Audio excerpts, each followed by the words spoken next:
Hey everyone! Welcome back to some more Armageddon Empires. I just compressed the last part, and I really want to keep playing the game, so we're going!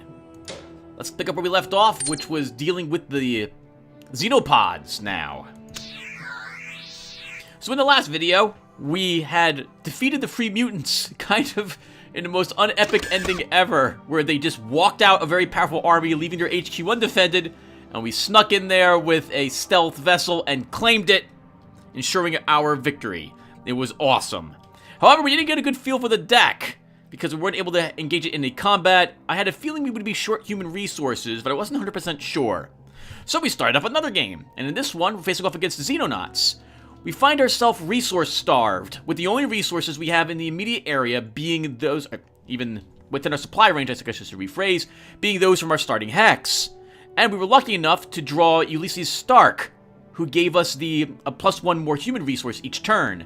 Otherwise, we probably would have just, I wouldn't have, but I would have normally, but didn't decide to do some recording, just surrendered and started the whole thing over again. In any case, we did find ourselves, the Great Omar Desert here, a satellite uplink. And this is able to ping the entire map every round and begin to show us what might be out here. And, in doing so, we discovered where these xenopods are. We discovered their fortress hive here. This was their HQ, their starting location. They are no longer in it, however, having left. We can see a few resource collectors around. We have a tech recovery and another tech recovery. They also have managed to pick up sleeper bunkers. And they moved their HQ over here. Now, when we left off, I began trying to cycle through my cards because I'm desperate to get a fire base or Imperial Keep in my hand, so we can do something about these howlers. We're going to need to reach out and, well, actually we don't. We need to put that Imperial Keep somewhere in our supply and then have it be able to reach this location. The best place to put the fire base or Imperial Keep will probably be here in this rock desert. But we don't have one yet, so we need to draw one. In any case, I'm getting ahead of myself. We ended turn 20, we started turn 21, the Xenopods went first, and now I'm seeing what I would like to do. We have a single dust recon sitting here, watching for enemies to approach, but I'm tempted to move this over into this Badlands instead. This one actually is in our supply? Oh, it is. Okay, so there might actually be supplies in these three spaces we haven't seen yet, so I might have been misspeaking. Let's move our dust recon into this location. I want to leave it here and see if the Xenopods actually decide to move down into this area. For Mata Boyd, she is currently stealth, and we're going to move her directly into this area. Human resources. 1 material and 1 tech. This is really decent. Unfortunately, we have Howlers here. Howlers are pretty weak. You see them having 1-1 and only 2 hit points. But they have wave attack. Basically, you can... In this case, they gain +1 attack for every other unit with wave attack in the same row. So these will actually be 5 ones. In truth, they'll be 5 3s, because they are fighting in a city, and cities will grant them +2 defense dice. Basically, when it comes to defense and tiles, take the amount of movement points it costs to enter that tile, -1. That's the number of bonus defense dice you get. So crags give you 1 defense die because it's 2 movement to get into them. A destroyed city or a vault or a volcano would give you 2 defense dice because it's 2 movement to get into them. Okay, so with Mata Boyd moved over there, I'm gonna move the Armored Core back into Vault 13. That gives me enough points to deploy a card. Why don't we go ahead and deploy another Dust Recon. Add it to Dust Recon 1. Stealth it. And move it out.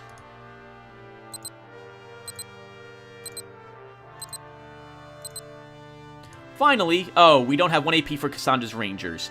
I'm going to move Cassandra's Rangers back to the desert to be able to hold on to it in case the enemy tries to sneak a single out-of-supply recon unit or something of the sort into that location.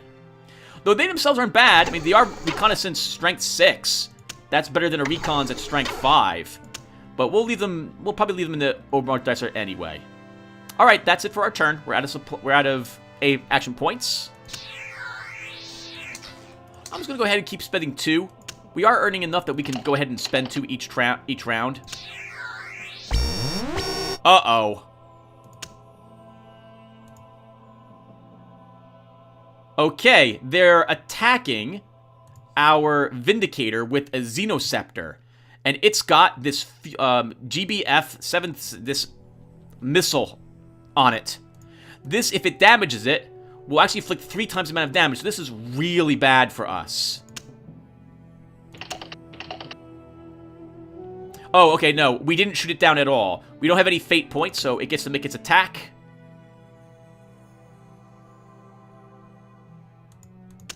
And now it's attacking our energy collectors. Wow, and it just devastated them. Thankfully, it doesn't have precision strike, so it couldn't decide what to target. Also, because it went after our base... Alright, I should describe a few things there first, what happened. So, because I totally skipped everything. The Xenopods made an air attack against us. We had our Vindicators there, which were able to try to shoot it down. The Vindicators failed miserably. The Xenopod was then able to strike something it wanted, and it wanted to strike one of my energy collectors. Rather, it struck a random facility there. And thankfully, it struck an energy collector. We will remake that energy team. They could, with 6 attack and only 1 block, that would have leveled our Imperial Palace and would have been game over. So thankfully, it did not actually manage to hit this target and went for something different instead. That would have been nightmarish for us. Wow, another one. We start this video and it would have been over, but we would have been the losers this time.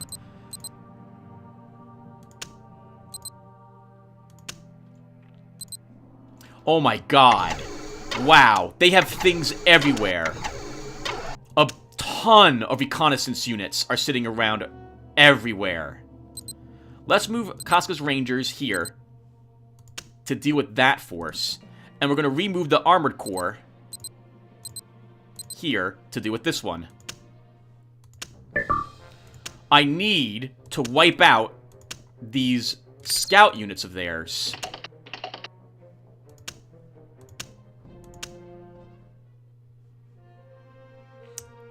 And I think we will hit enter and this battle will be done.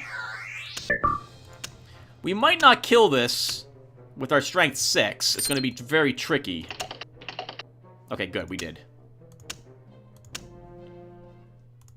Next, I want to move my units away, so I'm actually going to bid a few more resources than I normally would to hopefully be successful in this endeavor.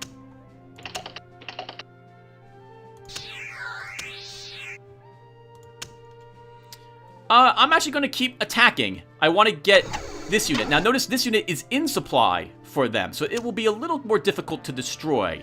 I will use Casca's Rangers to hopefully destroy it, though.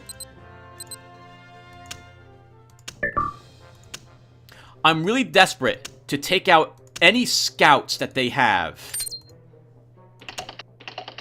Wow. Well, because we failed to damage it, we can now spend fate points. We're going to spend every fate point we've got to hopefully put some damage on the unit. 2. It won't be enough to kill it. It gets an attack of its own. And thankfully we block it. Next round. Now it's totally going to run. Yep. Hopefully we hit it for 1 damage to kill it. And we do so. Good riddance. Whew. Still very close. Armored Corps will move back toward our base again. And we'll move Dust Recon into the Badlands, where I originally wanted it. Okay. Oh my god. With that done, Mataboy can move out. I'm going to leave her here for this turn. My next turn, I'm going to de-stealth her, which will automatically destroy the tech recovery, because they don't have anything defending it that I can see. And then we'll re-stealth her and move her away. Oh, and we picked up a little more information from our radar now. We got a sweep down here and saw some slavers. We also see Horthul has a garrison here, but nothing is in it. Okay, we got some points. Let's begin deploying more troops then. I'm thinking I'm thinking an Emperor's Own into this group, or the Grom. Both are actually good choices. We can deploy both, honestly, Tim. Why don't we do so? So let's deploy the Emperor's Own. We'll get them into Alpha Squadron.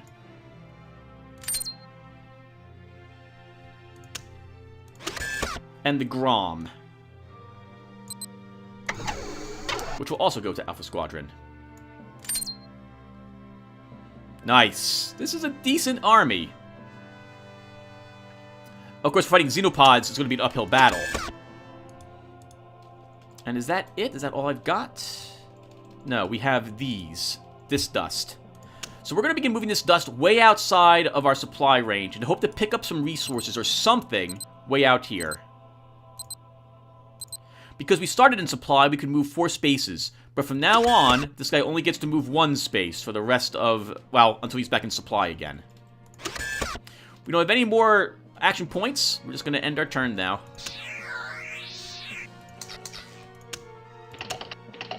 Ugh.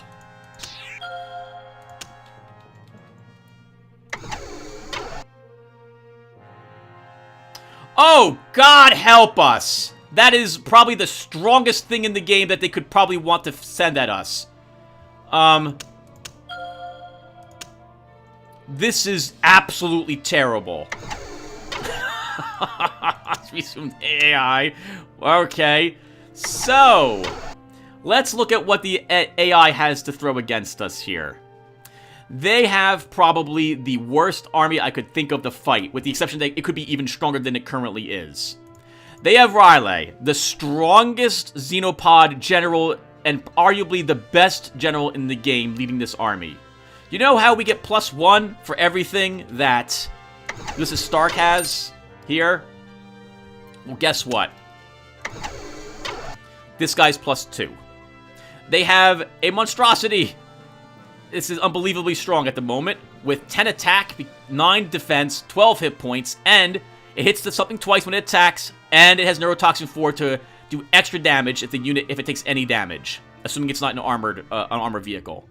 A Corruptor with 14 attack, disabled 3-2, which means that it weakens whatever it hits significantly. Of course, you know, it's also got 13 hit points and multi-target. Spore Mortars, which weakens the attack and defense of the unit it strikes, with rear area, sitting in the back with nice 4 defense and 3 hit points. An Enzyme Thrower, which is a better version at the moment because of Riley of what we currently have, which Shock Attack, Disable 3-2. A Gangrel, which is incredibly strong, which is good. It's a decent fighting unit, and it has a stealth. It has Reconnaissance 5, so they can be able to detect anything that we throw at them to try to kill Riley. It's not going to work, probably. And a Monstrosity. A double attack, another Monstrosity, basically. So 2 of them. Yeah, this will wipe us out. There's nothing we can do about that. Absolutely nothing. If it decides to try to reach our main base, even out of supply, I will struggle to destroy that. We need to move away. I have no hope of killing that unit whatsoever with anything I've currently got on the board. We will leave Casca's Rangers here. Dust Recon's going to move around. We're going to try to sleep them in from some other direction. Mata Boyd's going to move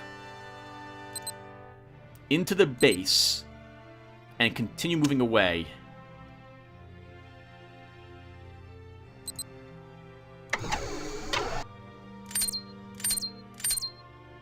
Oh, darn it. They have critters here. Okay, so they might have detected her, in which case we might have just lost her.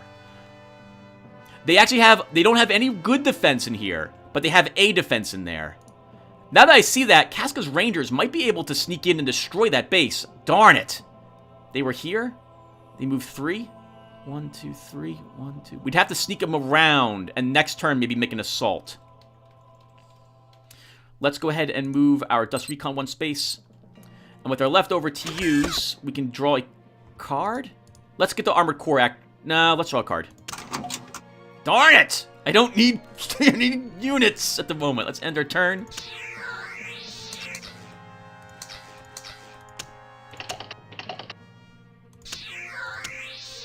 Okay. I'm nervous about moving Casca's... Oh, what the heck? Oh, holy crap! Illith is out here. I am super glad we detected her somehow.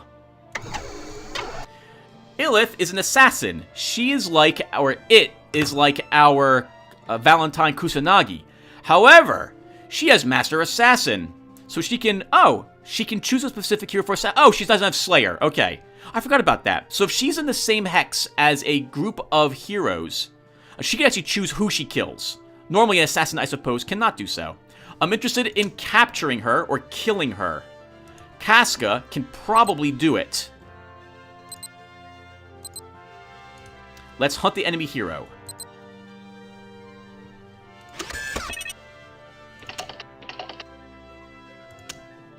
And of course, they take away my attempt, so we have to accept that result. Let's do it again. Come on, game. Accept again. And we captured her. Oh, that's interesting. Okay, good. Capturing a hero will put them into your prisoners. While they are here, they will give you 2 extra action points every round. However, if the enemy actually takes the place they're located, they will be rescued, and they'll get them back. We can right-click on her and kill her for one action point. But I want those action points at the moment, so I'm not going to do that. We're going to de-stealth Mataboyd to blow up that tech recovery. Then we're going to re-stealth her and move her away. The AI will probably begin looking for her over there. This recon will move back to the crags. And with our leftover action point, we will keep moving Dust Recon down here. I actually really need to get my an army out to deal with this. I do not have a way to deal with it at the moment. Yeah, this is no match for what's up there. Absolutely no match. I would have to have probably both of these in the same army, and even then, I'll have to get very, very lucky.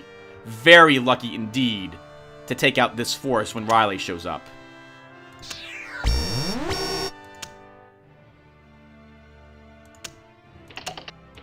Right, they are also aware of where I'm located. Nice, AI! That's really great. I really love that you could use your fate one-on-one and score 2 damage on my industrial complex. That's awesome. Good for you guys.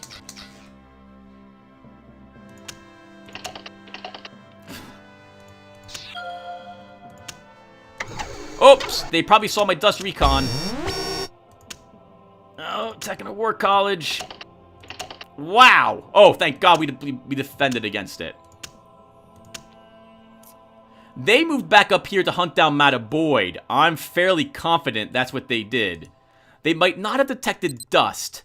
So I'll move Dust 1 space up here and keep moving it around to distract them. They're probably very interested in stopping me from... oh, they might be worried about Mataboyd coming over here. Or something coming over here to take their HQ, which is what I want to do with Dust Recon. But I can't do that at the moment. Darn it, that would be so awesome.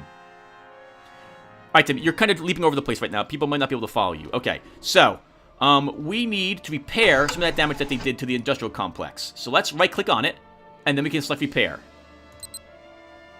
I don't want to lose one of the only sources of extra, supply I've got.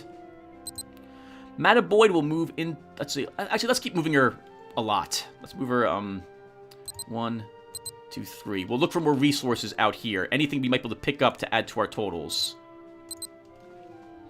Let's move the Armored Core back into Vault 13.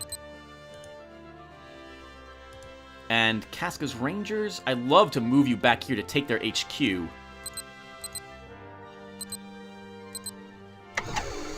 Darn it, critters. Okay, we'll move down to get rid of them maybe next turn. That's all we can do this turn, though.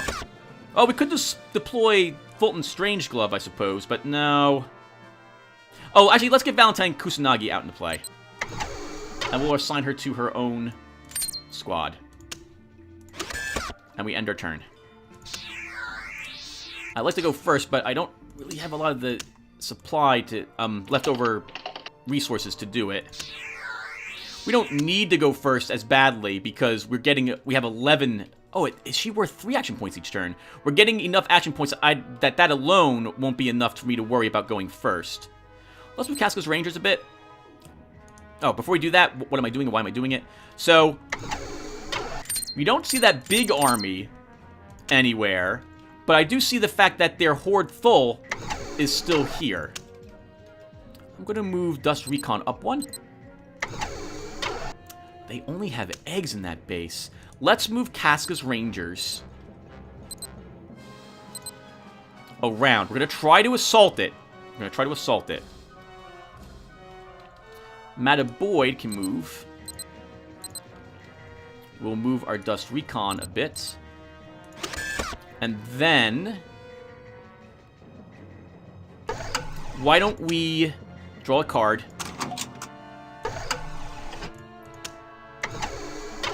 And then, let's have someone, Eric Mai, let's have him make some advanced training. We do have the Emperor's Own, so can I maybe give them... let's think here.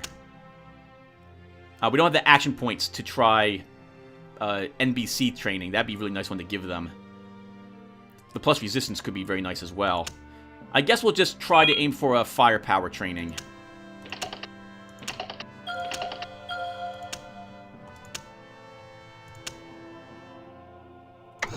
And with that, let's give it to the Emperor's Own.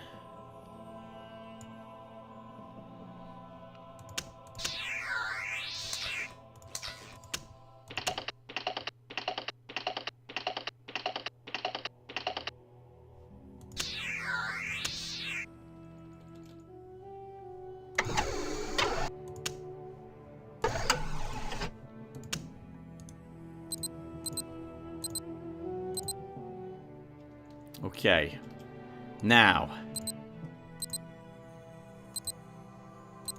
we may be able to win this next turn. So Riley's got that impressive army sitting somewhere. Who I don't know where he's located. However, if it's not in this base, next turn, Casca's Rangers will be able to move 1, 2, 3 into it, and we can attack. The only thing they have defending it are larvae, and these can't do anything. Larvae, the AI, or the Xenopod army, I should say, faction, in case you're playing them as well, can right-click on these and spend some action points and some human resources to spawn something. They don't get to decide what it spawns. It spawns a random either Xenogite or Xenomorph. I can't show you a Xenogite because I don't see any present in their armies, but a Xenomorph would be the monstrosity, for example. With our leftover action points, we could try to begin making some technology. We can improve our research lab a bit to make it easier. Let's upgrade it once. Oh right, technology! I should show you technology. Let's deploy Hannibal Zarkov and show you technology. So, he is both technologist and geneticist, so we can go ahead and select technologist. Again, I'm right-clicking on him. And these are all the weapons that you can make with your technology. Over here, you can make burst lasers, and we can see all the units we're able to assign this to over here. And you can read about what it's able to do. Lasers are really nice, and generally I try to give these to every single infantry unit I can make. But in this situation, because we're right up against the wall, against the Xenopods with an incredible army, I don't think I can really afford to spend the time to do this one. We have the Aegis cladding. This makes our armor units more resistant to damage. This would be useful on our walker. We've got Viper SRMs. These are pretty decent short-range missiles. We haven't seen a missile attack yet, I think. We saw the enemy use an air card, their Xenoceptor, with a missile attached to it. But this is rather a special type of ammunition. They must have picked that up out in the field somewhere. This, however, this is a missile itself. This fires without needing an aircraft. We can see that, I believe it does. We can see that it will strike a random target, or rather that's what we'll do, for strength 8 attack. Trying to shoot it down is very difficult. It's a 7 defense. It can only reach enemies 4 hexes away, and if it does successfully hit something, every unit's got a 50% chance to take a random, a 50% chance to take a 5-die attack against that unit, which is fantastic. It can put damage on anything, by the way, in that army, including the heroes, as a heads up. We have the Shiva Tactical Nuke. This was the thing I was so worried about back when Slade's army was having this. As you can see here, if it hits something with 8-die attack, it will be used once, it will destroy it outright. This might help us defeat a unit or two in Riley's army, but it will be difficult to get it, requiring 6-die challenge. We have the Cruise Missile. This one, unlike the Viper, I can choose what to target with it. It has a better attack, coming at 9, and it's got collateral, 60% for a strength 4 attack. So, better chance to actually get the collateral, but less damage if it does hit. Finally, we can make a hydrogen bomb, which will blow up everything in the hex. Of course, since the AI has a hardened bunker, that won't really work against their HQ. But we could drop this on Riley's army to destroy it. But you can see the expensive resources this is to make. And with only 1 tech each round, this is going to be very difficult for me to be able to create. We're looking at 7 turns before I can even make an attempt at this. And if you fail any of this tech, you've still wasted the resources to make your attempt. Now that is the technology. Here's the genetics instead. We can give hit points and resistance to infantry, power, battle, armors, or heroes. +1 attack or defense. We can make our heroes better, giving them extra fate, plus technology, genetics, and tactics. We can improve the hit points and resistance to our armor units, give +1 attack and defense to our armor, and make God Soldiers, which are amazing. A double attack at strength 10, 10 hit points and 6 defense. They also have regen 3 though, which means that they regenerate 3 rounds every combat, 3 hit points every combat round. So they're actually really good. I really like this unit. Humans are also one of the rare factions, I think maybe the only one, which can make a really powerful unit in their army from their genetics, as opposed to adding it to your deck itself. Normally, I'd start with an Ascension Mutagen in an attempt to get Zaharmo Zakhov's abilities up. Technologies, this way it would give him Technologist 5, Genetics 5, and +2 more Fate for 5 total Fate. But it's going to be tricky if I fail this. But those are our options there. I'm thinking for this turn, though, we're going to draw 2 cards. Air defense system could be decent, but I really need things to increase my army strength in case this doesn't work out for us over here. Alright, let's end the turn. Now, this is going to be tricky. I actually don't want to go first. I want to go second.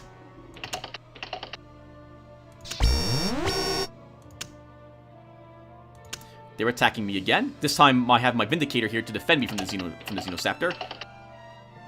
And he, of course, blocked it. Good for him. I can play a tactic card, but I didn't do any real damage to it, so we'll just fail to strike it down.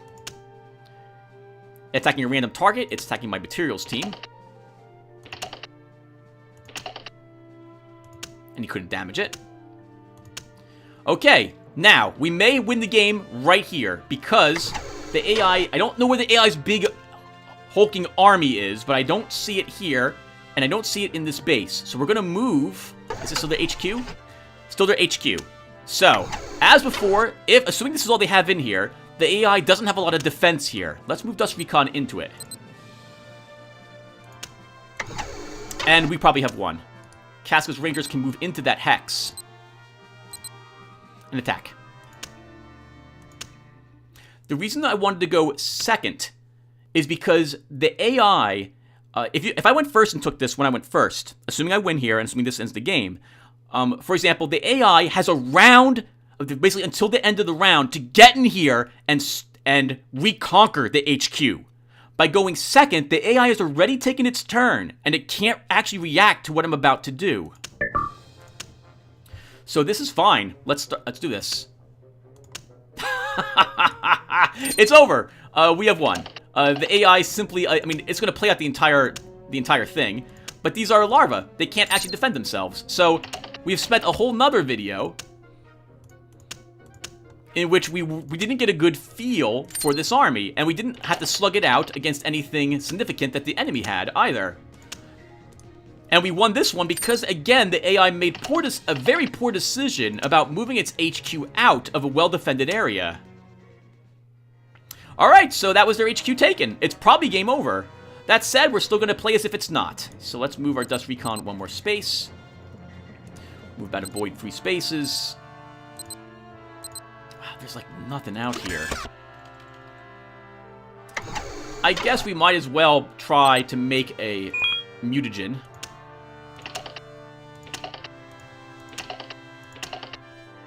Okay, so we failed, but I have tactic cards.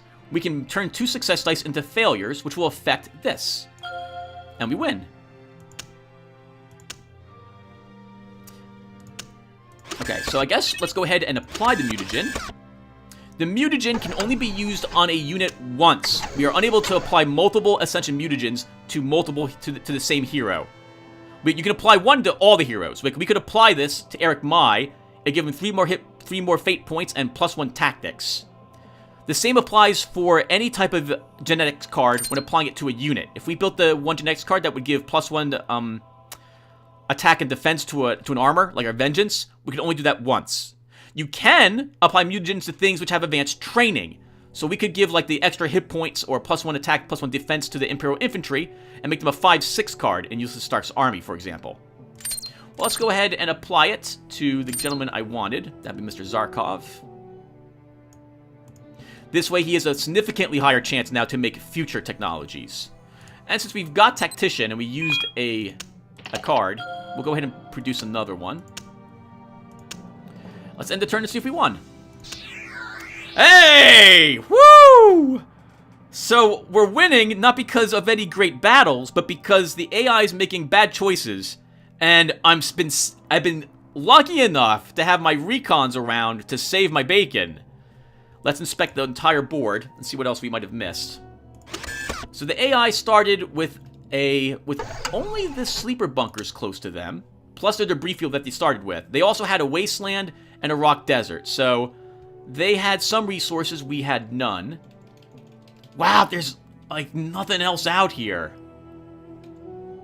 1 human resource. This was definitely the place to go for. A shame that, yeah, I can't actually look at what's in my deck in what order.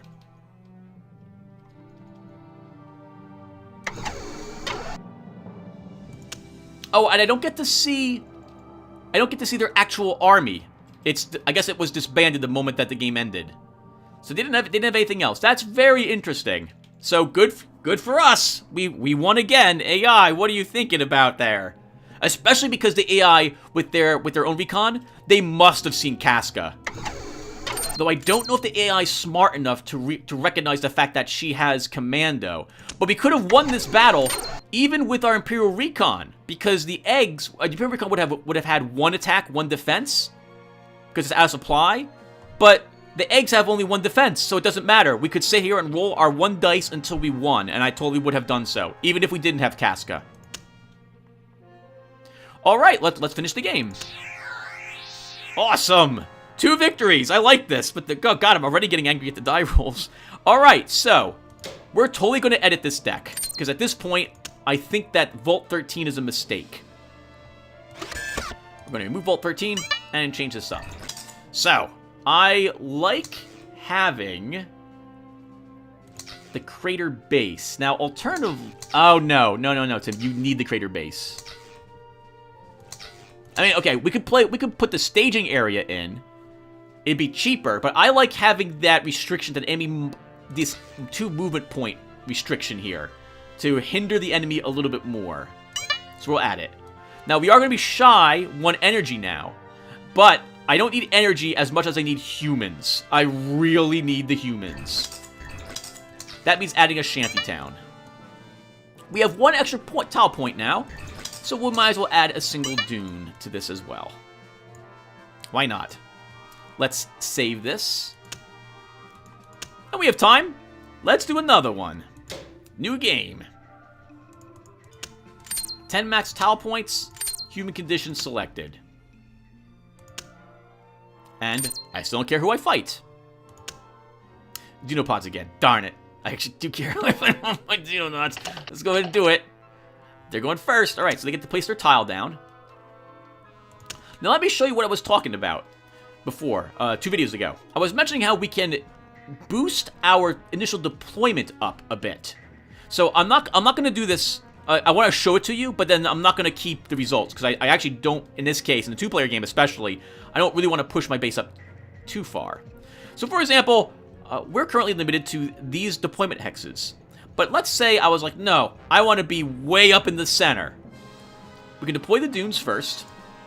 I mean, we can deploy the other tile first as well and set it. Now he's placing its second tile. I can then deploy my shanty towns, let's say maybe here. And if I would put the crater base right smack it, basically in the middle of the map. Yep. And then we would have good range for everything around us. Unfortunately, we might be attacked by the AI immediately, because we're probably extremely close to them wherever they are. In a 2-player game, or at least on a normal map, I generally don't like this. Don't like setting it so far up the battle map, as it were. I like having it so that the enemy's units are generally going to be out of supply before they reach me. But that's a tactic you can use. So, and especially if you think you have a very aggressive deck, it would be awesome to do so. Oh, Machine Empire. This is good, because this gives me a chance to make sure that the AI for the Machine Empire isn't busted. Remember, everyone, that I have modded my game. So if you pick this up, when eventually you see the Machine Empire, know that my Machine Empire is going to be different than the one you are using. So I do want to push my base up a little bit here. I want to move it to this tile there. So I will place these dunes here. We'll then move the crater base here. The AI only has 2 tiles. I don't know what they are. And we'll put the shanty towns, I think we'll put them here. By the way, we could drag our stronghold here, which is a good way to say that you don't want to win the game. Because what will happen is that your Imperial Palace will only collect 1 human resource, which generally means you're not deploying anything. I guess technically you could deploy a hero and walk him up here to build all the resource collectors you need, but I really don't understand why you would do that. Like, it's a tactic. You can do it. I don't know what it gives you, other than you really want to make the game super hard for yourself, though.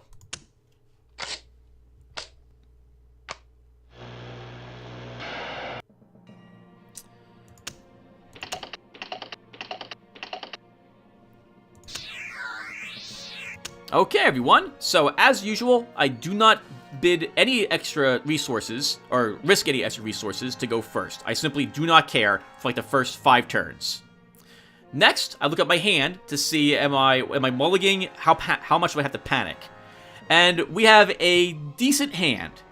We've got Imperial Recon to start, which is amazing. I love seeing recons immediately out in my hand. In fact, I generally will make an exception to saving resources to deploy a hero, to play a recon immediately if possible.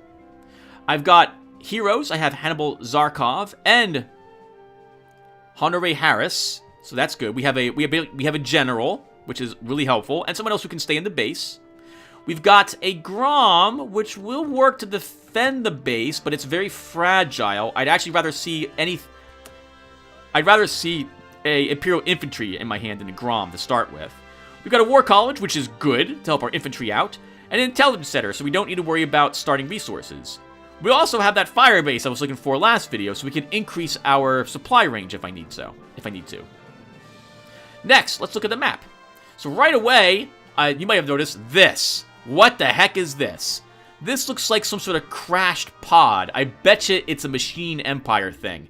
In which case, we're going to have to panic and take this out as fast as possible. Because if the Machine Empire wander into this, and this is indeed a machine thing, they'll join the Machine Empire, and then they'll have access to my base and destroy it. So we got dealt an unlucky hand if that is the case. But notice this hex is different than things we normally would see.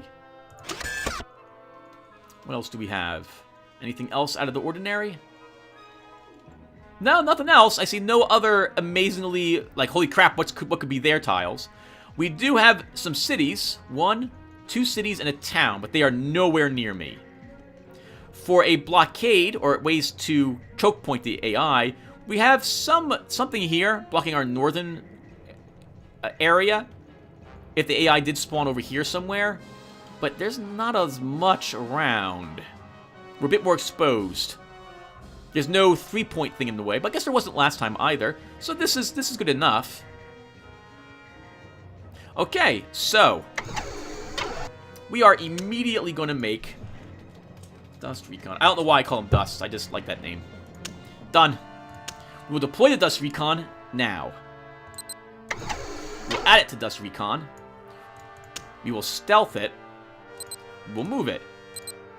Remember, everyone... Oh, before I do that, remember, everyone, that I really like moving my starting unit, especially in the case of a recon, into a hex that I have placed on the board myself. Because I have started games where something right around me was a hostile. Either mines or a group of tentacle beasts or something. And it really stinks if... But this is especially true for units which have recon and don't have stealth. They'd end up in combat right away. Okay, and the good news is that we have nothing there. Toxic bogs. Okay, thank God. It's just howlers. Okay, so it's not a Machine Empire thing. I am curious as to what's in here, and I'm going to want to try to take that as soon as possible. There's probably some tech or research in that I want. Let's end the turn.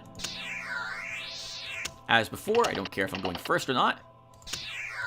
But I get to go first this time. Okay, so first thing we're going to do is, as always, Alpha Squadron.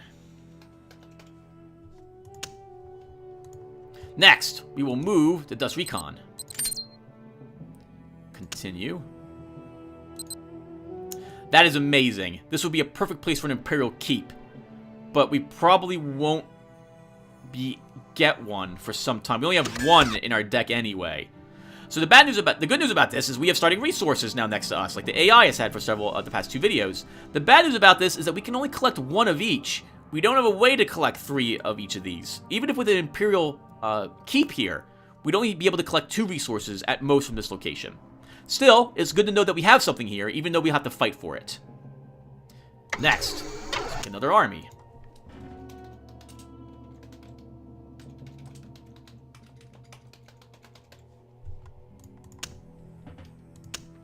Then, I will draw a card. Hey, Imperial Infantry, wonderful. I really needed them. We still don't care.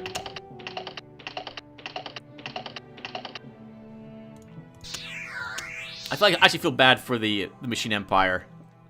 I viewed the Machine Empire as one of the weakest, or I had viewed them as one of the weakest faction in the game. That said, I absolutely love their theme. They're amazing.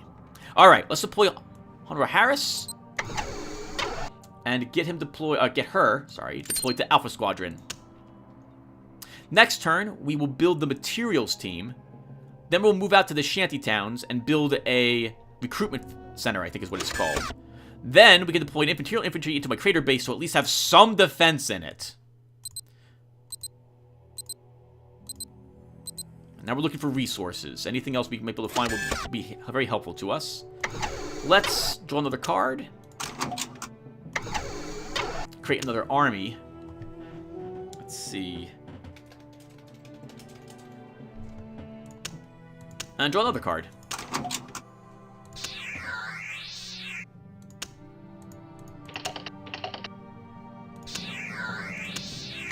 Okay. On our Aris, we're gonna... I'm sorry. Honor? Is that how you say it, actually? Honor? Honore? I have no idea how to pronounce her name. But she's gonna go ahead and create a materials team. Awesome. So now we'll collect 2 resources each turn. Oh, right. Machine Empire, by the way. Machine Empire, I think, can hold an extra card in their hand. Yeah, max cards in hand, 9. Everyone else gets 8 to start. We'll then move Alpha Squadron to the shanty towns and prep for next turn. Dust Recon can move. Again, we're looking for any other supplies we might be able to access. And we can't draw another card. We already have 8 cards in our hand. I don't really want to discard something, but we could maybe discard Imperial Infantry. I don't think I want to do that quite yet, though. Actually, yeah, let's discard one of these guys. We got another War College. Interesting. Well, I'm tempted to discard it. So, keeping a second War College around means that if we deploy it someplace, it will let us hold another tactic card in our hand. Every War Academy you have in play on your side, or that you've captured that's on your side, etc., etc., will give you +1 more max tactic cards you're allowed to have. Including the first one. If once you add the first one in, you're allowed to have 5 tactic cards in the case of humans, for example. Another one would give us 6. I don't know. This could be another card instead of another facility, which will take me some time to get into the game.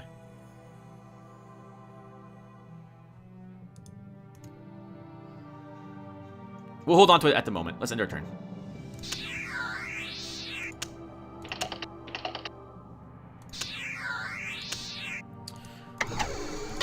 Alpha Squadron can make a recruiting post, and we'll do so. And then Alpha Squadron can begin moving back to our crater base. Next, we will move out Dust. Hey, some science! Oh! Lots of science. That's fantastic. We want this. We'll have to move Alpha Squadron out here. Although this is kind of far away, so I'm going to want an Imperial Infantry with them when we go out here. It's now turn 5. The AI could have gotten Spider Bots in its hand, in which case it's out looking for me. And I wouldn't want Honore Harris to get captured by them.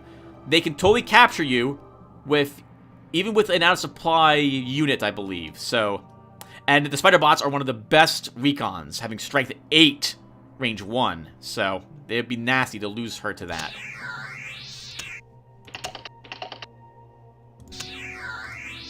Okay. We will deploy an Imperial Infantry. This one will get added to Alpha Squadron. But I am not going to move Alpha Squadron out this turn. I am too nervous about something walking into our base. Dust Recon, though, can check out the volcano, and there's nothing in it. I think next turn we'll move Dust Recon 1, 2, 3. To maybe make a small sweep through this city and see what's in it. I still can't deploy anything. Oh, we can draw a card, though. Hey, a Vindicator. That will come in useful against the Machine Empire.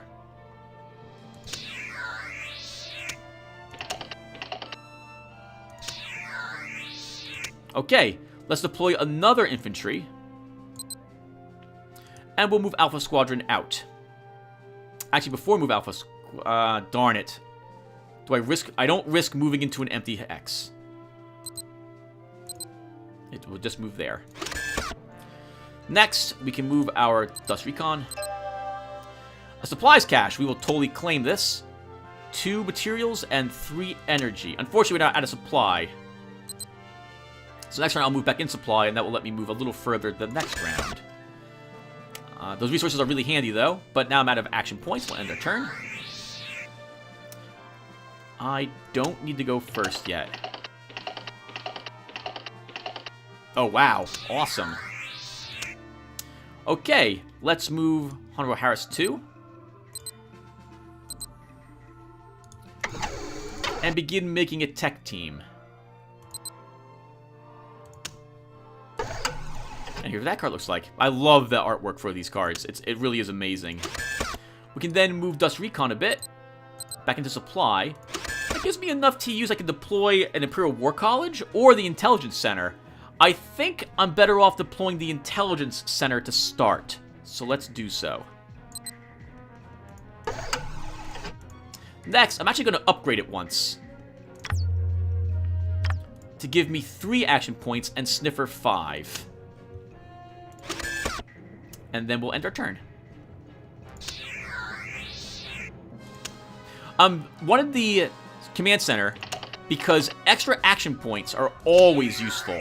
And 3 extra gives me a massive 15 action points. It's so amazing at the beginning of the game. It's basically got all points in the game. Dust Recon can now move. An old battlefield. What? Claim it. 5 materials, 7 tech. That is amazing. Trident Submarine. This facility generates 1 energy and 1 tech resource per turn. Trident Missile Bay. A salvageable 30 megaton nuclear warhead mounted on a Trident missile remains in the missile bay. We need to take that. We'll stealth move into it and see if there's anything guarding it next turn. We could deploy the War College now from our hand to this. We actually found enough tech materials to do so. So why don't we go ahead and... Oh, no. Let's deploy the Vindicator.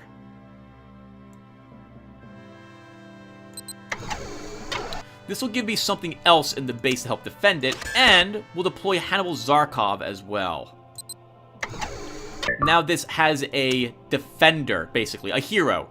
Well, he's god-awful, and he'll only be able to have... these guys will be out of supply with him leading it, I think. He does have 3 fate, so it's something.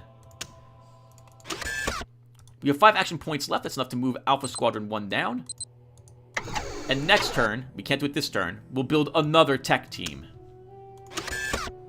We have 3 points left. That's enough to draw another action card. Oh, holy crap! Winston Liu, I forgot you were even in this.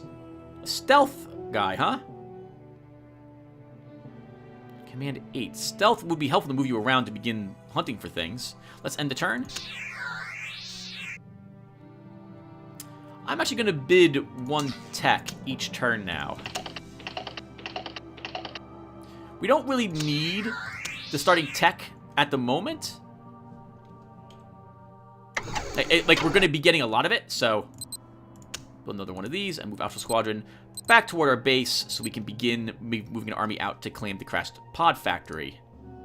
Dust will re-stealth. I should have done that last turn. And we'll move him back into supply. Actually, no, let's move him into this location. No one's here.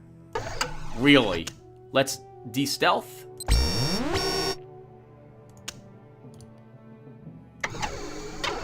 Is this a supply? Wow, this is supplying the barracks. That's amazing. But also very dangerous. 1, 2, 3, 4. If the Machine Empire took it, they still couldn't reach Crater Base, though.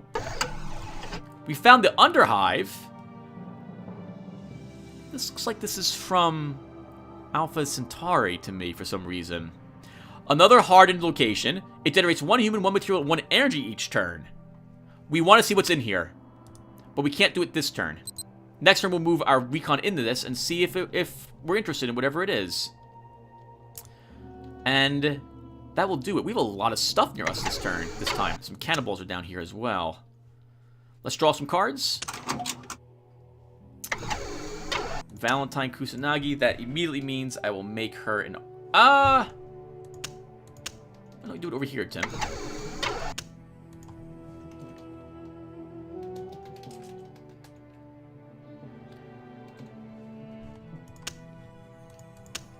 And we end our turn.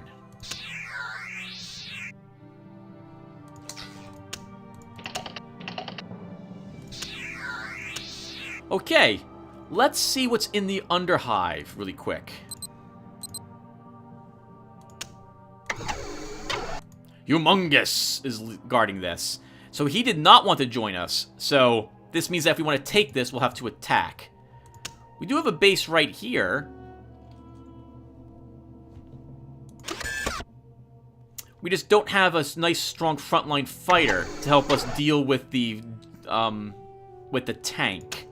The Vindicator could have worked, but it's now over in this army instead. Let's begin moving Alpha Squadron this way. Toward the drifts. We'll deploy Kusanagi. Get her added to her own army, re-stealth her, and begin moving her out. Let's claim those storage tanks, which give us 3 energy. This is amazing so far. Let's also deploy that War College. Let's get it into our crater base.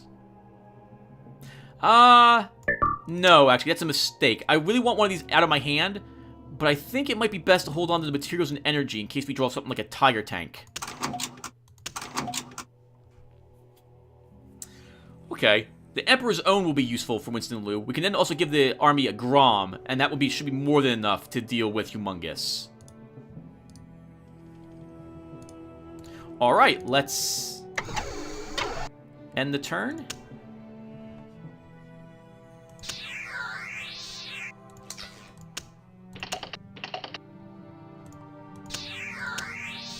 Okay, so Alpha Squadron is now in the Orland Drifts. Let's deploy the Emperor's Own with him.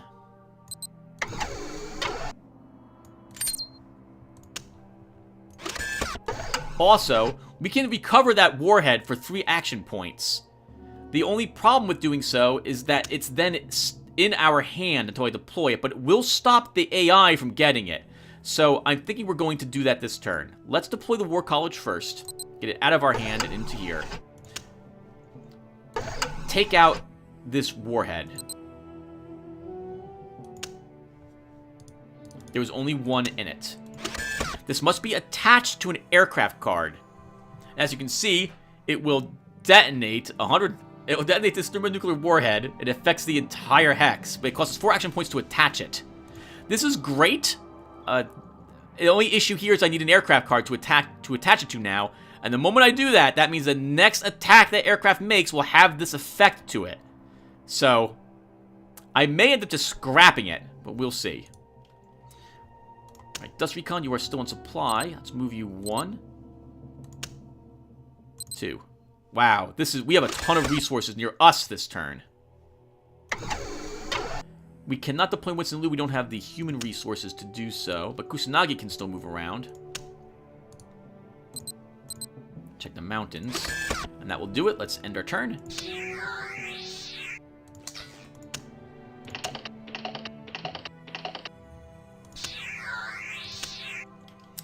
Okay, let's deploy that Grom.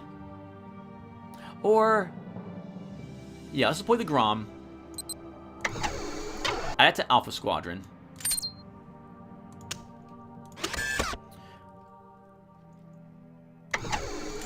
And I think we'll also deploy this Grom back at the base here.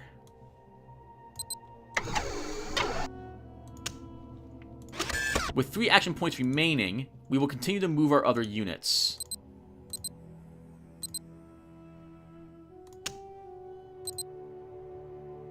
Human resources and energy is over here. Okay. And Kusanagi. We will claim the resources for materials and re-stealth her. The AI must be up here somewhere, because they should have found this stuff by now, unless they're getting very unlucky.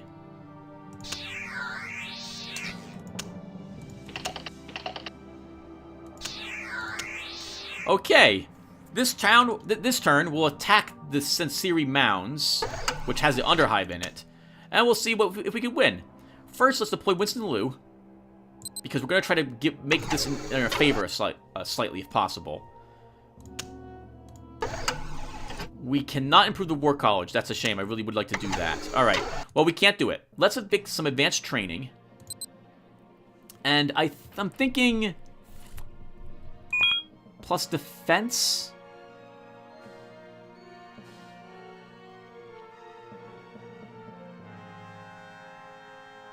Let's use plus defense for infantry. And, oops, you should always spend those cards, assuming you were going to do so, the turn you get them out, because they also contribute to your hand size, with the cards you have in your hand. We'll get that to the Imperial Infantry.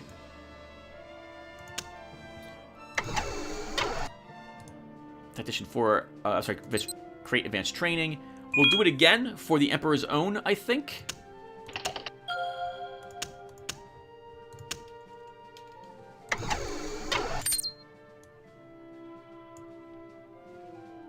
We have enough TUs that we can go ahead and make a tactic card. Let's take... it's a 5-die challenge. We'll just try the +3 fate points one.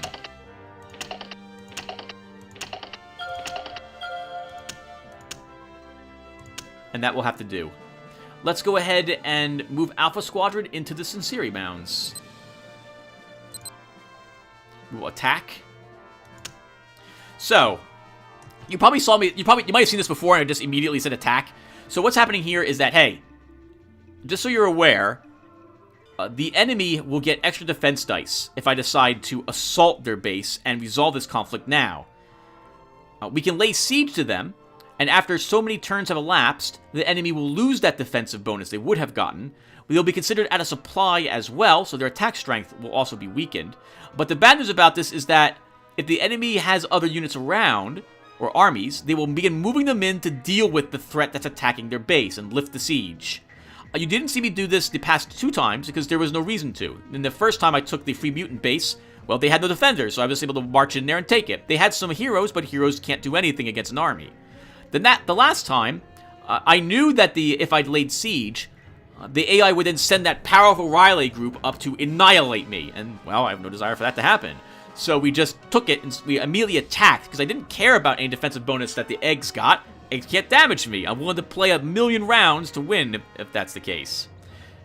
We can inspect what's here, by the way. Oh, I'm sorry about that. We can't. We actually inspect this, that right there, the map. I guess to help you figure out if there's any enemies nearby you're worried about. Let's lay siege in this case, and the AI, because it's a neutral, should immediately attack me. So what this means is that they are now considered the attacker, and neither side I think benefits from any defensive dice bonus, but they at least get to fight with their full army strength. Yeah, so what happens here is that we say laid siege. The AI gets the message, hey, do you want to accept the siege or do you want to try to attack and break it? So they're breaking it. Now, this is the first time in which we're actually going to have a real combat, so I'm kind of excited about this. We have some weak forces in the front, and we have a nice strong artillery piece in the back. We got to make sure the Grom survives. It's what's really going to make this army, make us win this fight. Because if we lose the Grom, we may lose to Humongous. We have some weak frontline fighters, and as you can see, you can move any unit you like to any spot, but you have some restrictions. You must have more cards on the first row than the second. And I think they're here, or rather, it must be equal. The hero counts as something in the second row, but of course, they don't contribute to the attack. Because the Grom is an artillery piece, it's very fragile, we want it in the back. It also has rear area, so it's more survivable back there. In addition, I noticed that the enemy's army has something that has flank attack. Flank attack gives the number as bonus attack dice if the enemy has nothing in the back row, which means that it's more effective against things in the front. Basically, it's circling around and flanking you. Let's start. Now, Humongous is attacking us, so they get the +5 attacker bonus, and Humongous himself is aggressive, so he gets an extra +4. So he's starting out. Merc Tank is immediately going and trying to destroy our Imperial infantry. And they did not succeed. Awesome. Notice that the tank has this check mark on it. It is done with this entire combat round. The AI can only use Raiders or the Dune Raiders next. So, it behooves us to use the Grom immediately. I would like to maybe take out something here. And the Grom also has area attack, which means it'll attack something different. So let's click on it, say combat attack. And we go ahead and let's target the Dune Raiders. They're more dangerous. Oh, before we do that, the awesome picture. That is awesome. Look at this guy licking his, there's nothing on it. There's no blood on it. Why are you licking it? It's just gonna give you tetanus. You're gonna regret that. Oh, we should look at the tank too. Oh man, they got a missile launcher guy on it. I don't think I've ever seen that before. It's pretty awesome. Alright, here we go. Combat attack. Dune Raiders. And pretty much par for the course for me. We just do 1 damage to it, which does not kill it. Attack strength 7 against the Raiders. Show me no attacks. Show me no successes. Oh, that's surprising. We actually destroy them. Awesome. Now, because the Dune Raiders got disabled 2-2, their attack strength was lowered by 2, from 2 to 1. No unit can have less than 1 attack die unless it had no attack die, to my knowledge, when it started the battle. And they missed. Awesome, we accept that. Next, my forces get to go and attack other things. Let's go ahead and attack the Dune Raiders and try to eliminate them. So we'll have our Imperial Infantry go next, because they have 3 attack against their 2 defense. They might be able to actually put a point of damage on them. So what happened there is the AI decided to try to stop me from doing any damage by spending its fate points. But it couldn't block both points in the end, and he decided not to keep using his last remaining fate point in case he absolutely needs it, and he's given up. We have put 1 point of damage on him. Next, we'll use the Emperor's Own, and we'll combat attack, and we'll go after the We'll go after the Merc tank with them. We could attack the Dune Raiders, which would eliminate it from being a concern whatsoever. However, oh, I almost forgot that. Oh, wow. There's a few other things which are going on here, everyone, which I haven't described. So, first of all, we had an infantry unit attacking basically an armor unit. Whenever this happens, the infantry, because they attacked it, will also lower its defense by 1. I think the attack doesn't even have to be successful. It doesn't inflict any damage on it. I believe this represents attrition happening. There's a lot of forces, so they're spending a lot of time trying to avoid being fired upon by all the infantry. If we had an armor unit up here, or a unit that wasn't infantry, but like power battle armor doesn't count, neither does a Grom, but if we had a tank up here, and the tank damaged something, it would also add 1 point of damage for every infantry unit on the same row. So infantries are good for that purpose as well. They can help you wear down your enemies so that other units will be able to hopefully kill them. Oh wow, we actually put 1 point of damage on them. Nice. Now that disable, to my knowledge, is just a 1-turn thing, so they'll be back up to defense 2 this round. Yep, I'm sorry, defense 2 and defense 4 for the Merc tank. Merc tank starting us off with a nice powerful hit. Let's spend some fate points and stop any damage to my unit, and we got lucky, getting 2 rerolls with 2 successes there. The enemy has missed your unit. We could still spend fate points, but there's no reason to do so. Next, the Grom. The reason, by the way, I didn't destroy their Dune Raiders is because the Grom has area attack, so all it has to do is damage something, and it will automatically get a free attack on something else random in the row. In this case, that other random thing will be the thing I didn't attack, so that's why I attacked the tank last round. We immediately might as well just target this guy and get it over with. And we do 1 point of damage to it. It's enough to destroy it. And the Merc tank takes a strength 7 attack. Nice! 4 damage. Let's weaken it a bit with the Imperial Infantry to make it more likely that my Emperor's Own will get the kill. We could spend fate points here, but if he actually survives, I'll be a little worried. We won. Just enough damage. The next battle round would originally start, but it's all over. We are victorious. Now, because there's a hero here, we have a chance to try to capture it. I don't quite know what decides the capture-kill number, but basically, we've got to roll more successes than he does in order to kill or capture him. The more successes you get than his defenses, the more likely you are to capture him instead of killing him outright. Okay, we didn't succeed. Failure, but it's humongous. He can't really do anything to us. He's evacuated and moved into a random spot. Okay, and that gives us the sensory bound, which is +1 human, material, and an energy resource each turn. We have 3 action points remaining. Let's continue to move my other units. So Kusanagi, do around here, and my in-supply dust recon. Hello. Tentacle Beast, there's something over there too. Lots of resources down in this half of the map. With 1 action point remaining, there's nothing I really can do. So we will end our turn.